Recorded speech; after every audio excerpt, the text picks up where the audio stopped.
ሰላም ወደ ተወራራችሁ የአርሰናል ዩቲዩብ ቻናላችን ቤተሰቦች በያላችሁበት የዓለም ዳርቻ አክብሮታዊ ሰላምታችንን ይድረሳችሁ መልእክታችን ነው።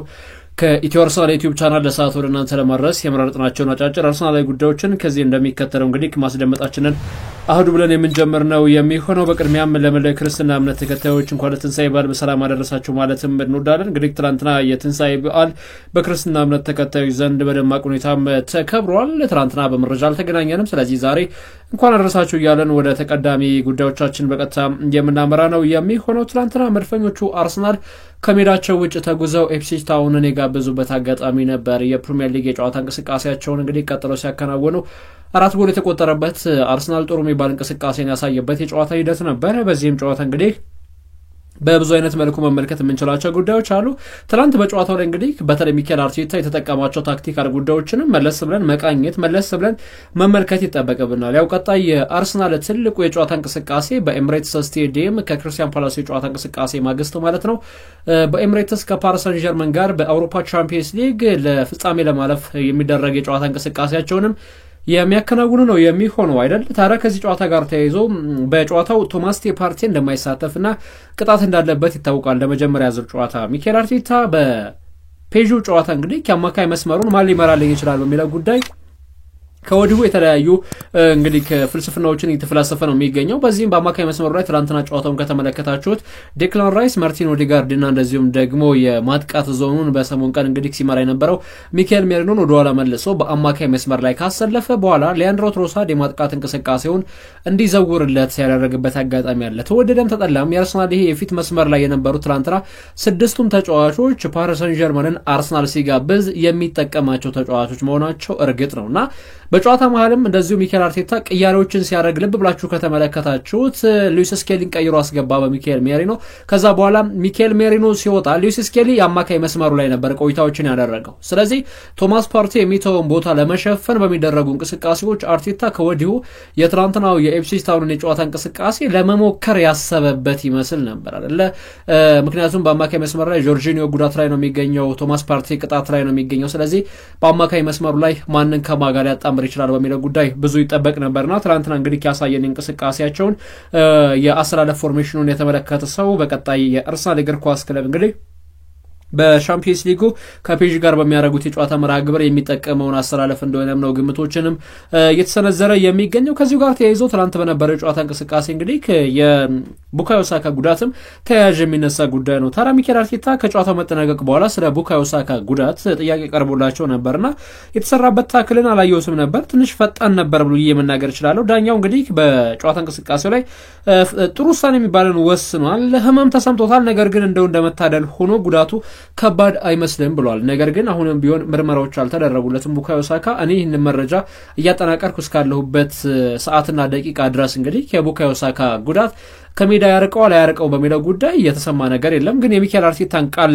ማመን ስለሚጠበቅብን ሚኬል አርቴታ ምንድነው ያለው እንግዲህ እንደመታደል ሆኖ ጉዳቱ ቀላል ነው ወይም ደግሞ ግጭት ነው፣ ነገር ግን ጠንከር ያለ ታክል ነበር የተወረደበት ብሏል። እንግዲህ ሳካ ተቀይሮ ከወጣ በኋላ በእግሩ ላይ በረዶ ሲደረግለት የነበረበትንም አጋጣሚ ተመልክተናል። ያው ጡንቻው አካባቢ ማለት ነው።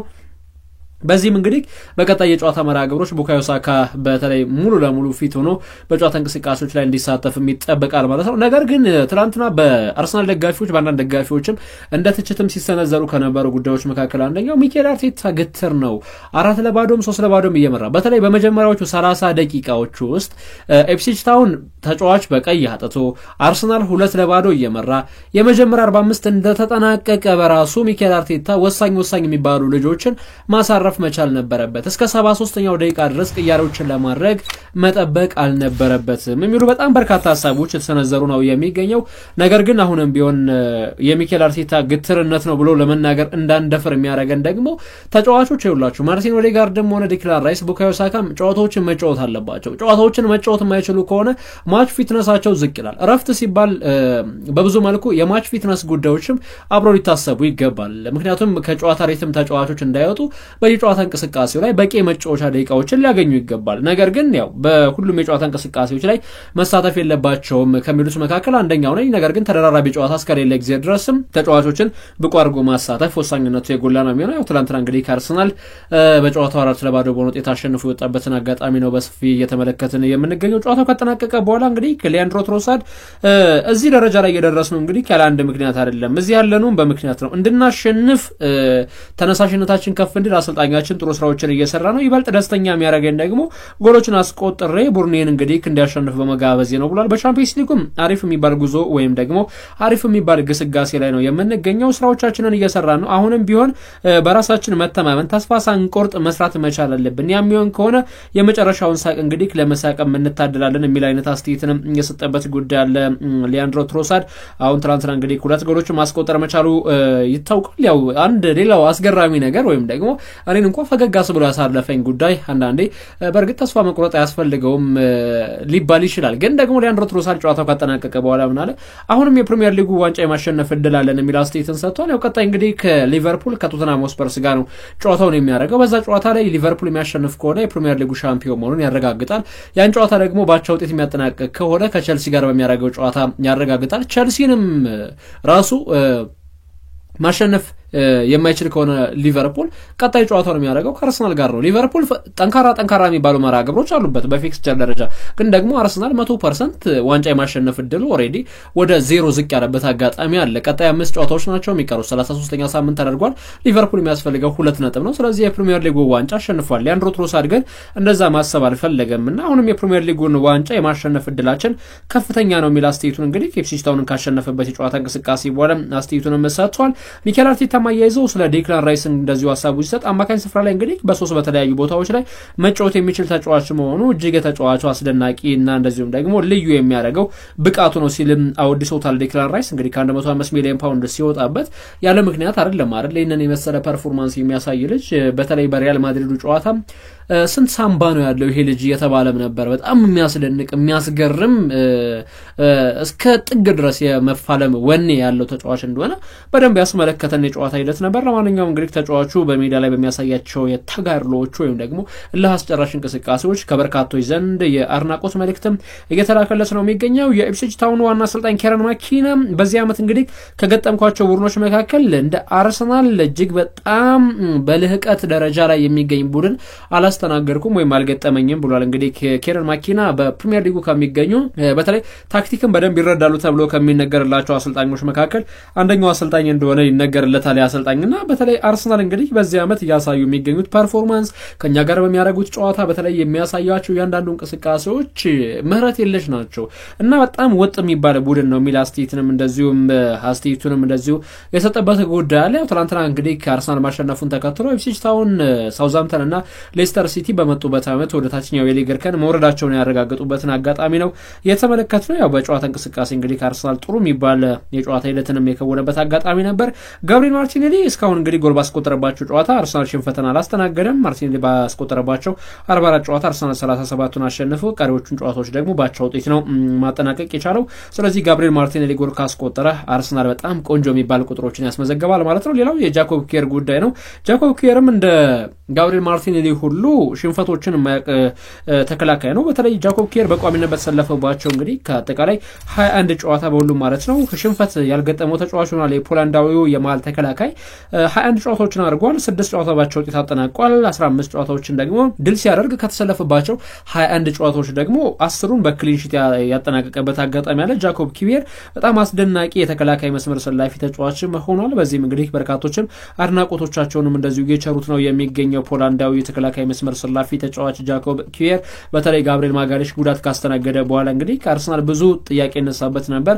ነገር ግን እንደ ቡድን የተሻለ መዋቅርን ያሳየበት አጋጣሚ አለ። ቡካዮ ሳካ በአርሰናል ቤት እንግዲህ ኮንትራቱን በሚያራዝምበት ጉዳይ አሁንም ንግግሮች ቀጥለዋል። በተለይ የኮንትራት ንግግሮች በጥሩ ሁኔታ የተሻሻሉ ይገኛሉ። ቡካዮም በአርሰናል እንደዚሁም ከፍተኛ ተከፋይ ሆኖ ቆይታ የሚያደርግበት እድልም ተመቻችቶለታል። በአውሮፓ ቻምፒየንስ ሊግ እንደዚሁም በፕሪሚየር ሊጉ አርሰናል ወጥ የሚባል እንቅስቃሴን እንዲያሳይ ካደረጉ ተጫዋቾች መካከል አንደኛው የቡካዮ ሳካ እንቅስቃሴ እንደሆነም አይዘነጋም። ታዲያ የተጫዋች እንግዲህ በኤምሬትስ እስከ 2030 የሚያቆየውን ኮንትራት ለመፈረም አሁን ላይ ተጫዋቹ ከአርቴታና ከአመራሮቹ ጋር ንግግሮችን ካደረገ በኋላ ኦሬዲ ወደ ስምምነት ለማምራት ስለመቃረቡ ነው ዘገቦችም የሚያመላክቱት። ሌላው የኦሌክሳንደር ዚንቼንኮ አስተያየት ነው እና በተለይ እንግዲህ አሁን እንደ ቡድን አለ ያለን ስብስብ ስኬቶችን ለማግኘት የሚያስፈልገን እና እንደዚሁም ቀጥተኛው መንገድ ላይ እንዳለን የሚያሳይ ነው። በዚህ ቡድን ማመን መቻል አለብን። ይሄ ቡድን እንግዲህ እስከ መጨረሻው ድረስ ተፋልሞ ማሸነፍ የሚችል የአሸናፊነት ስነ ልቦናን የተላበሰ ቡድን ነው የሚል አስተያየትን የሚሰጥበት ጉዳይ አለ። ሌላው ከዚሁ እንግዲህ ከአርሰናል ጋር በተገናኘ ኦሌክሳንደር ዚንቼንኮ ያው ከክለቡ ይለቃሉ ተብሎ ከሚጠበቁ ተጫዋቾች መካከል አንደኛው ነው። ያው ክለቡ ላይ እንግዲህ ክለቡን ይለቃል ተብሎ ይጠበቃል። ነገር ግን አሁንም ቢሆን በዚህ ቡድን ስኬታማ መሆን እንችላለን የሚል አስተያየቱን የሰጠበት ጉዳይ አለ።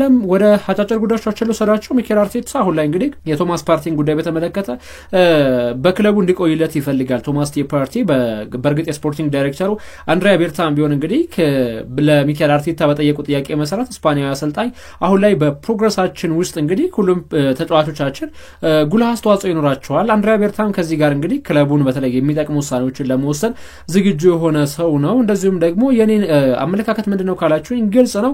አንድሪያ ቤርታም እንደዚሁ ግልጽ በሆነ መንገድ እንደዚሁም ወደፊት ለመጓዝ ክለቡን ለመርዳት ጥረቶችን እያደረገ ነው የሚገኘው። ቶማስ ፓርቲ ለአርሰናል እጅግ በጣም እዚህ ሰሜን ለንደን ከደረሰ በኋላ ጥሩ የሚባል ግልጋሎቶችን እየሰጠ የሚገኝ ተጫዋች ነው። የመጨረሻ ውሳኔዎች እንግዲህ በቀጣይ ቢደረጉም አሁንም ቢሆን ተጫዋቹን በተመለከተ ንግግሮችም ይቀጥላሉ የሚል አስተያየትንም የሰጠበት ጉዳይ አለ። እንግዲህ ቶማስ ፓርቲ ያው ክረምት ላይ ኮንትራቱ እንደሚጠናቀቅ ይታወቃል። በዚህ ምክንያት ከክለቡ ጋር ይቀጥላል አይቀጥልም የሚለው ጉዳይ እንደዚሁም ራሱን ችሎ እንደ ኢሹ እየተነሳ የሚገኝ ጉዳይ ነው። ሌላው አጀብ የሚያስብል መረጃ እየተሰማ የሚገኘው ከወደ ሀገረ ስፔን ነው። እንግዲህ በሀገረ ስፔን የተሰማ የሚገኘው መረጃ ሎስ ብላንኮቹ ሪያል ማድሪድ እንግዲህ በአውሮፓ ቻምፒየንስ ሊግ በአርሰናል ከተሸነፉበት የጨዋታ እንቅስቃሴ በኋላ በተለይም የአርሰናልን ተከላካይ በዝውውር ኢላማቸው ውስጥ አስገብቶታል። ይህም ተከላካይ ዊሊያን ሳሊባ ነው። እንግዲህ ተጫዋቹን ለማግኘት በሚደረጉ እንቅስቃሴዎች ይሄ የቃል ንግግሮችን ስለማድረጋቸውና ወደ ሳንቲያጎ በርናቡ ተጫዋቹን ለማስኮብለል ፍላጎት እንዳላቸውም እንደዚሁ ተናግረዋል የሪያል ማድሪድ ከፍተኛ አመራሮች። አርሰናሉም ቢሆን እንደዚሁ የሚቀርብላቸውን የዝውውር ጥያቄዎች ለመስማት ዝግጁ ናቸውም ተብሏል። እንደ ምክንያትነት የተቀረቡ ወይም እየተሰሙ የሚገኙ ጉዳዮችም ፈረንሳይ ኢንተርናሽናል እንግዲህ ምናልባት ከአርሰናል ወጥቶ ሌሎች ፈተናዎችን መጋፈጥ የሚፈልግበት ደረጃ ላይ ደርሷል ብለውም ያስባሉ የአርሰናል እግር ኳስ ክለብ የበላይ ጠባቂዎች። ስለዚህ ከፍተኛ ገንዘብን ከተጫዋቹ ዝውውር ይጠይቃሉ እየተባለ ነው የሚገኘው። ነገር ግን ከዚህ በፊት በተለይ በኢትዮ አርሰናል ዩቲዩብ ቻናል ወደ እናንተ ባደረስናቸው ጉዳዮችም ስለ ዊሊያን ሳሊባ ስናነሳ ተጫዋቹ በአርሰናል ቤት አንድ ዋንጫ ማሳካት ይፈልጋል። በተለይ አሁን ቻምፒየንስ ሊግ የሚያሳካን ከሆነ ክለቡን ሊለቅ ይችላል፣ ክለቡን ለቆ ሊወጣ ይችላል፣ ወይ ደግሞ ፕሪሚየር ሊጉ ማሳካት የሚችልበት አጋጣሚ ካለ ክለቡን ለቆ ሊወጣ ይችላል እና እንደ ዲፌንሳ ሴንትራል ዘገባ ከሆነ ሪያል ማድሪድ አሁን ላይ የዊሊያን ሳሊባን ዝውውር ለማጠናቀቅ በተለይ ተጫዋቹን ለማግኘት በሚደረጉት ሂደቶች ሁለት ተጫዋቾችን ለአርሰናል ለማቅረብ ዝግጁ ናቸው ተብሏል። እነዚህም ተጫዋቾች ቱርካዊው አርዳ ጉለር እና ብራዚላዊን ኤድሪክን ለአርሰናል ለማቅረብም ዝግጁ ናቸው የሚሉ ሐሳቦች ተነስተዋል። እንደ ዲፌንሳ ሴንትራል ዘገባ እንግዲህ ምናልባት የዊሊያን ሳሊባን ፊርማ ለማግኘት ሪያል ማድሪድ እንግዲህ የሁለቱን ተጫዋቾች አርዳ ጉለርና ኤንድሪክን በዝውውር አካሉ አድርገው ማቅረብ ይፈልጋሉ የሚሉ ሐሳቦች ተነስተዋል። ውድ የተከበራችሁ የኢትዮ አርሰናል ዩቲዩብ ቻናላችን ቤተሰቦች እስኪ እናንተ ሐሳቦቻችሁን እስኪ አጋሩን። አርሰናል አርዳ ጉለር፣ ኤድሪክ የቀጣይ ዘመን አብሪ ኮከቦች ናቸው እና ምናልባትም ለአርሰናል እንግዲህ በዊሊያን ሳሊባ የቀየር እንቅስቃሴ እነዚህን ሁለት ተጫዋቾች ቢያቀርብ አርሰናል ወይስ ሪያል ማድሪድ ተጠቃሚ ይሆናል? አርሰናል ምናልባት ካለው የተከላካይ መስመር ጥራት ጃኮብ ኪየር ከመኖሩም አንጻር ጃኮብ ኪየርና ጋብሪኤል ማጋሌሽን አጣምሮ አርዳ ጉለርና ኤድሪክን ቢያገኝ ክለቡ ተጠቃሚ ይሆናል ወይስ እንደገና ደግሞ ዊሊያን ሳሊባን በማጣቱ ሊጎዳ ይችላል በሚሉ ጉዳዮች እንግዲህ ሐሳቦቻችሁን እስኪ እንድታካፍሉን በአክብሮት እንጋብዛችኋለን። ሌላው ከጃኮብ ኪየር ጋር በተገናኘ እንግዲህ የጣሊያኑ ኤሲ ሚላንና ናፖሊ ተጫዋቹን ጉዳይ አሁንም በደንብ እየተመለከቱት ነው። በተለይ በቅርብ ጨዋታዎች እንግዲህ በተለይ በቻምፒየንስ ሊግ ኪሊያን ምባፔና እንደዚሁም ቪኒሲየስ ጁኒየርን ማቆም የቻለበትን አጋጣሚ ስትመለከቱት ተጫዋቹ እድገቱ ምን ያክል ነው በሚለው ጉዳይ ብዙ ሐሳቦች እነሳሉ። 25 ዓመቱ ላይ የሚገኘው ተጫዋች አስደናቂ የሚባል እንቅስቃሴን እያሳየ ይገኛል። ይህንንም ተጫዋች ለማስፈረም ሁለቱ የጣሊያን ክለቦች ኤሲ ሚላንና ናፖሊ ፈላጊ ሆነው ብቅ ብለዋል። ሌላው መድፈኞቹ የብሬንፎርዱን ተከላካይ ናታን ኮኔልሰን ወደ ቡድን ስብስባቸው መቀላቀል ይፈልጋሉ። ከንቦቹ እንግዲህ ይህንን ተጫዋች በተለይ ጥሩ አስደናቂ የሚባል ዓመትን እያሳለፈ ይገኛል። አሁን ላይ አርሰናል እንግዲህ የሴንተር ባኩን ሚናም በአጽንኦት የተመለከቱት እንደሚገኙም ነው ዘገባዎችም እያመላከቱ የሚገኘው። ቤንጃሚን ሴስኮ ከአርሰናል ጋር ስሙ በተደጋጋሚ ጊዜ የሚገናኝ የአጥቂ መስመር ሰላፊ ተጫዋች ነው። የስሎቫኒያዊ ተጫዋች አሁንም ቢሆን እንግዲህ በአርሰናልና በማንቸስተር ዩናይትድ የዝውውር ኢላማ ውስጥ ገብቷል። ሁለቱም ክለቦች እንግዲህ ተጫዋቹ በትልቅ ደረጃ መጫወት እንደሚችል ያምናሉ። ነገር ግን አረቢ ላይፕዚግ በአርሰናልና በዩናይትድ የዝውውር ኢላማ ውስጥ ለሚገኘው የ21 ዓመቱ ስሎቫኒያዊ አጥቂ 86 ሚሊዮን ለጥፎበታል። ይሄ ደግሞ እጅግ በጣም የተጋነነ ገንዘብ ነው የሚሉ ሀሳቦችም ተሰምተዋል። ለማንኛውም አርሰናል እንግዲህ ይህንን ያክል ገንዘብ ለቤንጃሚን ሴስኮ ይከፍላል ተብሎም አይጠበቅም። ለማንኛውም 86 ሚሊዮን ፓውንድ የመሸጫ ዋጋ ተለጥፎበታል። አንድሪያ ቤርታ በክረምት የዝውውር መስኮት የመጀመሪያ ፈራሚያቸው የሚሆነው ከጥቂት ወር በኋላ የሚከፈተው የክረምት የዝውውር መስኮት ላይ እንግዲህ ማርቲን ዙቢሜንዲ ነው። እንደ ቶክ ስፖርት ዘገባ ከሆነ ሪያል ሶሲዳድ ስፔናዊ አማካኛቸው እንግዲህ ከአሁን ላይ ክለቡ እንደሚለቅ አምነዋል። ነገር ግን በቡድን ደረጃ እንግዲህ በዩሮ 2024 በተለይ ጥሩ የሚባል እንቅስቃሴን ካሳየ በኋላ ኤዱ ጋስፐር ይህንን ተጫዋች ለማስፈረም ፍላጎት አሳድሮ ነበር። ከዛ በኋላ ሪያል ማድሪድ አሁን ፈላጊ ሆኖ ብቅ ብሏል ቢባልም እንኳን ማርቲን ዙቢሜንዲን ለማስፈረም እንደ አርሰናል ትልቅ እድል ያለው ቡድን እንደሌለም ተገልጿል። ኒኮ ዊሊያምስ ይሄ የስፔን ብሔራዊ ቡድን የአጥቂ መስመር ሰላፊ ተጫዋች እንግዲህ እንደ ሳን ስፖርት ዘገባ ከሆነ ተጫዋቹ 250,000 ሳምንታዊ ክፍያን ጠይቋል። ስለዚህ አርሰናል የዝውውር እንቅስቃሴውን በተመለከተ ለዚህ ተጫዋች እንግዲህ በተለይ የፋይናንሻል ሪፖርታቸውን ሲገመግሙ መክፈል እንችላለን አንችልም በሚለው ጉዳይ ላይ እንግዲህ ብዙ ጥያቄዎች የሚነሱባቸዋልና ኒኮ ዊሊያምስ ምናልባት 250,000 ክፍያ መጠየቁ ቡካዮ ሳካ ኮንትራት የሚፈርም ከሆነ እስከ 300,000 ሊደርስለት ይችላል። ከዛ ውጭ ግን የአርሰናል 3ኛና 4ኛ ከፍተኛ ተከፋዮቹ ውስጥ እንግዲህ ራሱን ማግኘት ይፈልጋል ኒኮ ዊሊያምስ ተብሏል። በዚህም እንግዲህ ከአርሰናል ከፍተኛ አመራሮች ምን ሊያደርጉ ይችላሉ በሚለው ጉዳይ በቀጣይ የሚወጡ መረጃዎቹ መጠበቅ የግድ ነው። ነገር ግን ኒኮ ዊሊያምስ 250,000 በሳምንት እንዲከፈለው ይፈልጋል።